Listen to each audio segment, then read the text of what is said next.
Hi. Well, thanks so much for taking the time today. Oh, my pleasure. So, we'll keep it brief. Just want to have a little chat. So, what are you currently working on? Right now, I am. I go up to Toronto soon. I don't know when yet, to do a couple of episodes of a new show called The Boys. Okay. With I guess Seth Rogen and Evan Goldberg producing. Oh, cool. All right. Yeah. So that'll be fun. Yeah. And then I've got The Darkest Minds coming out Nice. August 3rd. Yeah. And then my Dinner with Hervé should be hitting HBO by September, I think. Yeah, I just saw some images from that. It looks great. Yeah, it does. Yeah, I've seen it. It's terrific. It's really amazing. Beautiful film, and Peter's terrific. Yeah, can't wait for that one. So, you've done a lot of TV, a lot of film. Do you prefer one over the other? Not really, no. I find that it's funny enough, the worlds are colliding. So, the demand for better content and better performances in TV has upped the ante, and I think the strive to work faster and more concise in film is also seems to be true. So it seems to be this kind of middle ground now where what you're doing, or what I'm doing as an actor, is just doing the performance that I'd normally do, but also it's not taking 12 days to do one scene in a movie. It's much faster now, so it's fascinating. So no, long answer to a short question. No, there is no preference. All right, yeah. Fair enough. But if you had asked me 5 years ago, I would have said TV. Okay. To be honest. Yeah. Now, speaking of TV, what was it like working on the Larry Sanders Show? What was that experience like for you? I always say it was kind of like Christmas every Monday morning, because we go in and we get a new script and we do a table read. Mm-hmm. And just the brilliance that was Gary and Peter Tolan and Paul Sims and Steve Levitan and John Rigi and all these amazing and Judd Apatow and all these showrunners who became showrunners, from that show. It's all on the page, and we were encouraged to bring it to life, to and all the ugliness of it, and that's what made it funny, I think. So it was a great experience, and I knew when it was happening that it was something special and unique, and I was always very grateful for it. How did you get involved with the show? It's funny. I got probably like 4 pages of the script, of sides to audition for. And I went in, and the original casting director was Francine Maisler, and I read for her, and she's like, "Oh, that's great." And then I heard nothing for 6 months. Wow. It was a bummer, because I thought it's very rare that I pick up something and go, God, I really would love to do this, and I get it, I understand it, and I 6 months. And that was one of those. That was one of those things. Yeah. 6 months. Yeah, 6 months. Nothing. And then, oddly enough, it came back around. They said, "Oh yeah, you're going back in for a callback to meet with Garry Shandling, the creator, and another producer." And I was kind of surprised. So, but like any other actor, I went in and I read for them, and it went great. And then I went and read for some network people, and that went well enough. And there was there was only one writer named Phil originally, and and Jeremy Piven was also being considered for the role. Oh, really? And and story goes, Gary couldn't decide between the two of us. So he kept the both of you. Yeah, well, his girlfriend at the time, Linda Doucette, was the one who's like, just hire them both. They're both great. Yeah. And he did, thank God. And you guys worked beautifully off of each other.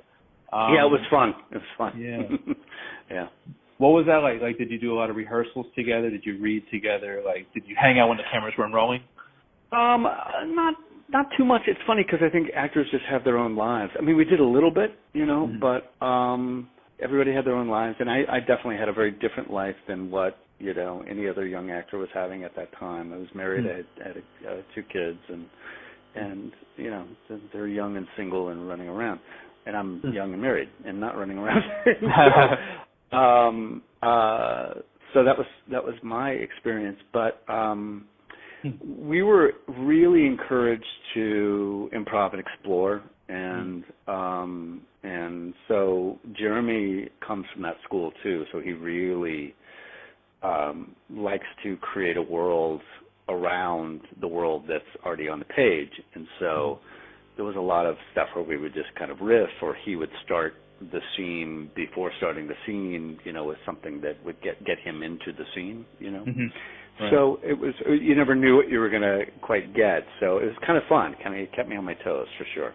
And now in the writers' room on Larry Sanders Show, there were a lot of stand-up comedians who passed through that room. Sarah Silverman, for one. Do you have a stand-up comedy background at all, or? Not at all. No. No. Interesting. I know, it is interesting. It's funny. I mean, there was a moment where I realized I was surrounded by all these comics, and I said to Gary, I said, I should probably try this. He says, you need 5 years. I'm like, really? He said, yeah, you're gonna you won't be good for 5 years. But he said that to anybody. He said, that's just what comics, they need 5 years of seasoning and before they're any good. And I was like, I got to feed my family, so I don't know if I could do it. But we had amazing comics, Janine and Mary Lynn Rice Cub and Scott Thompson, who came in, also comes from Kids in the Hall, and they had a comedy background too. Was it intimidating being around all that talent? I wouldn't say intimidating. No. Maybe I was just too naive to know any better.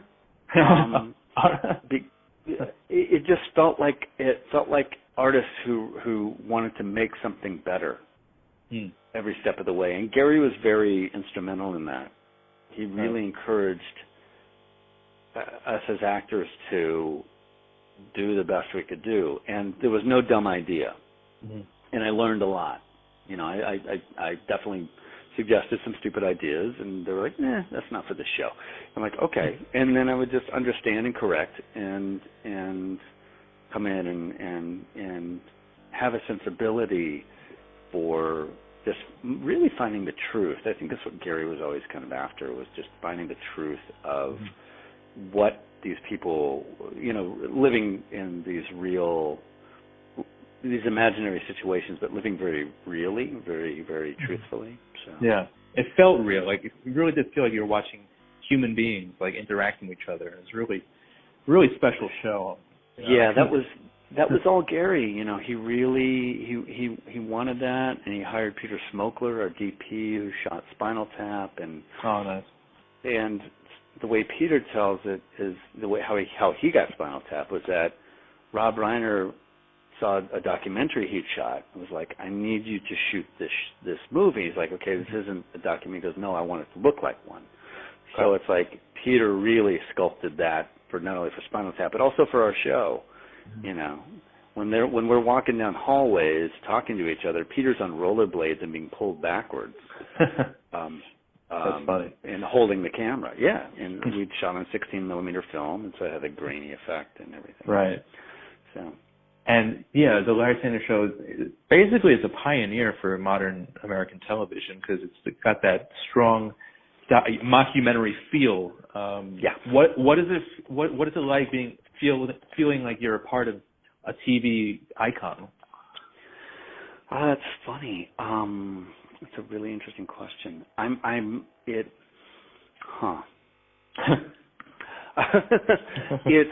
It's interesting meeting people who really got the show and really have a respect for what that was at that time, you know, as a moment in history, and how it really informed, you know, The Office and Curb Your Enthusiasm and Parks and Rec and so many Scrubs? different shows. Yeah. And, you know, a lot of television, you know. And so I had an experience. So I don't really think about it of me being on an iconic show. I was happy and so thrilled for the experience, and so proud of being a part of something that really has some history and some weight to it. Yeah. But it's funny. I mean, I did a day in War Dogs, and I got to work with Jonah Hill and Miles Teller. And Jonah comes up to me. He says, "I'm a really big fan of yours." And I was really surprised, you know. And I thought, "Oh, this kid gets. He knows comedy, and he gets Sanders." You know what I mean? Yeah. Yeah. But a lot of people don't, and a lot of people don't even know. A lot of people now don't know. But during the time, it was also at the time it was new and groundbreaking for HBO. But it really. The sensibilities were very East Coast, West Coast. It really, you know, it didn't have that appeal like audiences of today would watch and have the access to, you know. And so I wish that we had the eyeballs that we could have now. And I also wish we'd done a movie. I wish we'd done something that, you know, like 5 years later had done some, you know, just check in with everybody and find out where they were at. It would have been a blast. Well, I mean, even though Garry is sadly no longer with us, I mean, I think you guys can pull something off, some kind of another reunion, maybe. I wish. I don't know if we could. You know, it's funny. Not without him, I don't think we could do it. Are you guys all like spread out over the world now, or do you keep in touch with any of them? You know, the one I'm closest to is Penny Johnson. Is that Beverly? Yeah, she played Beverly. Yeah. And I see Mary Lynn. Mary Lynn and I actually worked a lot together. She was my fiance on Veronica's Closet, and oh, cool. And then so and then I see Scott. I haven't seen Scott Thompson in a while, but we were definitely friends for a while. So the answer is yes, we're all spread out, and I don't keep in touch as much as I wish I would. You know, although I did make friends with a friend of mine who was a guest star on the show, and you know, I've had a long-standing friendship with him. But no, the last time we saw each other was at Gary's memorial, I think. Oh, wow. So, yeah. What about Jeffrey and Rip? Jeffrey, I haven't talked to Jeffrey in a long time, and I only saw Rip again at Gary's memorial, and I think or did I see him at the documentary? I'm trying to remember. I definitely saw him at the memorial, and God bless him. But I think he's on the East Coast. So okay. I mean, I would just love to see you guys work together again. That would be so great. Oh, it'd be a blast. It would be a blast. I'd love to do it. Now, do you have a favorite episode? Do I have a favorite episode? Yeah, I really loved putting the gay back into litigation. Okay. Just because of the Phil's obtuse crassness and just how it's you know, he's basically harassing Brian, you know, Scott Thompson's character, and it's just, you know, where he walks in with the tight pink hair shorts. Yeah, the hair shorts, exactly right. He's proving this point, and Phil just can't get it, you know, right? And it's funny because it resonates now in a way of just like what you can't get away with, you know, and not that I want to, but it's just, you know, in the workplace, and I loved that, there's so much pain, and then there's booze, and then we're making out. So it's like what happened? That was great. How did that happen? Yeah, that's one of the greatest twists in TV history, I think. I think so too. Yeah, just as that moment we're like, oh, let's just go for it, Yeah. Hey, job well done, sir. No, thank you. So I'm curious, are there any actors or filmmakers that you haven't worked with that you'd want to in the future? Gosh. Yeah, there's plenty. I mean,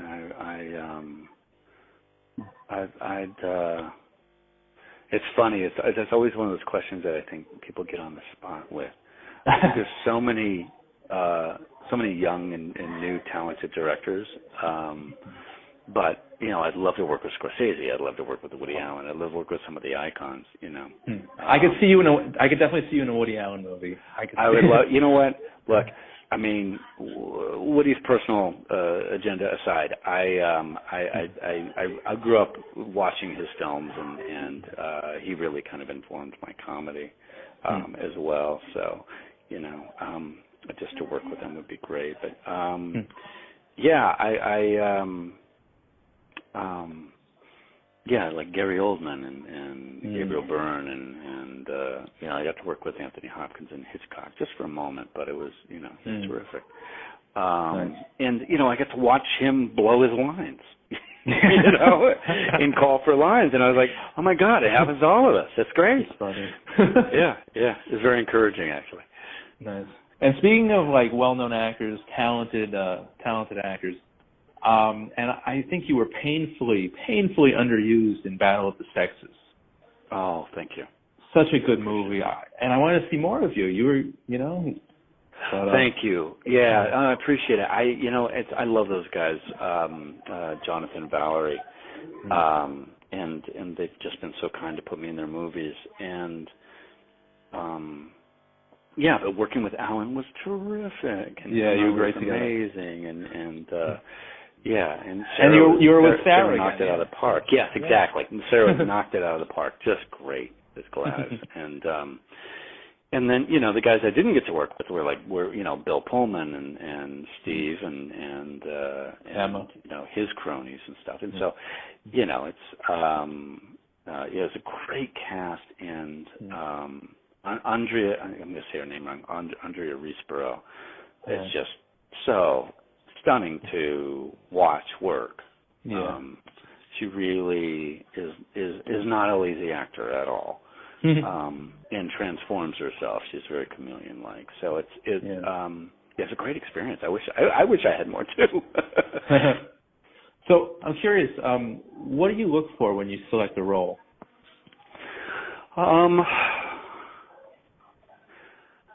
That's funny. I like to be a little bit scared. Like I'm not sure if I can do it. And I love it if the words fit in my mouth kind of naturally. Okay. That doesn't happen often, but sometimes I'm kind of blessed with that. Like Phil and Larry Sanders was one of those instances where I was like, oh, I get this. I understand it. I understand it. And how can I be of service to this material? Because I really want to help tell the story. I don't look at roles necessarily to further what I think is going to be the next agenda or stepping stone that I need for my career. And case in point, I've done a lot of short films this year for friends, and have had a blast. And I mean, aside from the fact that they ask me, and it's flattering, I want to do the best job I can for them and to tell their story and stuff. And so but I know that somebody may see that, somebody may not, and that's out of my hands. But I just really, I'm finding lately I just really want to understand and portray the humanity to any given character, and especially if they're supposed to be evil or bad. Just it's what's under all that. What motivated that to become this bad, and can I be the person to bring it and get people to watch and go, oh my God, this guy's a human being. He's tortured and very messed up, but we see the human in there somewhere, And that's what Phil. That's who Phil was. He was, a jerk, but he was suffering in a way. He was confused. Oh, he had clay feet. Yeah, absolutely. Yeah. Yeah, So. It's funny. I don't know if I've ever said this in an interview, but maybe I have. But I kind of based Phil on my mother, oddly enough. She was really sarcastic. Yeah, she was really sarcastic and could be caustic, and there was some like thing that I latched into that I could just go, oh, I get this guy. I totally understand it. Nice. Because it just reminded me of my mother who I'd grown up with, and and my mother, and she definitely had her insecurities and her faults and things that made her human, So. Wow. Yeah, Well, Wallace, I want to thank you so much for your time today. This has been a great experience, and I'm so happy to have met you. You as well. Thanks, Randy. Yeah. And I just want to let you know that I actually have my own sort of Larry Sanders moment every Sunday. Yeah, I host an internet radio talk show in Huntington, Long Island. Uh-huh. And I basically I do what I'm doing right now. I interview actors and filmmakers, and if you're ever in Huntington, Long Island, we'd love to have you on the show. Oh, that'd be wonderful. Yeah. Great. Yeah, I'll keep you posted if I ever make it out that way. Sounds great. Right. Wallace, thanks again for your time. I'm Randy Unger, and this has been Unger the Radar. Thanks for listening, guys.